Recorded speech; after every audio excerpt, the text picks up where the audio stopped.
نشہ آور چیزوں میں حلال اور حرام کا حکم۔ اسلام میں ہر نشہ والی چیز حرام ہے، تو کیا گٹکا کھانا، سگریٹ پینا وغیرہ یہ سب بھی حرام ہے؟ محمد قربان انڈیا سے۔ دیکھیں، گٹکا اور سگریٹ یہ نشے کی چیزیں نہیں ہیں۔ نشے کا جو نشے سے جو نشہ اسلام میں حرام ہے نا، وہ نشہ ہے جسے پی کے دماغ بہک جاتا ہو، چاہے عملاً بہکے نہ بھی بہکے، لیکن اس میں یہ صلاحیت ہو دماغ کو بہکانے کی، جیسے شراب ہے، چرس ہے، ہیروئن ہے۔ ہیروئن پی کے کیسے دیکھیں بہکی بہکی باتیں کر رہے ہوتے ہیں۔ تو یہ چیزیں اسلام میں حرام ہے۔ سگریٹ اور پان اور گٹکا میں ایسا نشہ نہیں ہے کہ پی کے دماغ سٹھیا جائے انسان کا، تو ان کے ناجائز ہونے کی وجہ ہے صحت کو نقصان۔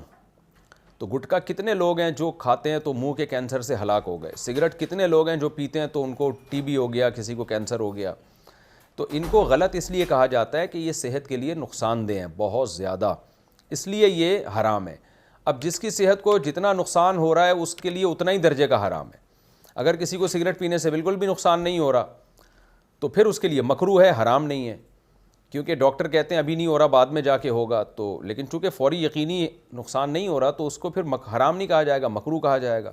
لیکن کسی کے بارے میں ڈاکٹر کہتے ہیں بھائی تم اتنے بیمار ہو گئے ہو، اگر تم نے سگریٹ پی تو تمہیں تو یقینی 100% نقصان ہے اور تمہیں موت کا خطرہ ہے، تو ایسے آدمی کے لیے سگریٹ پینا حرام ہو جائے گی۔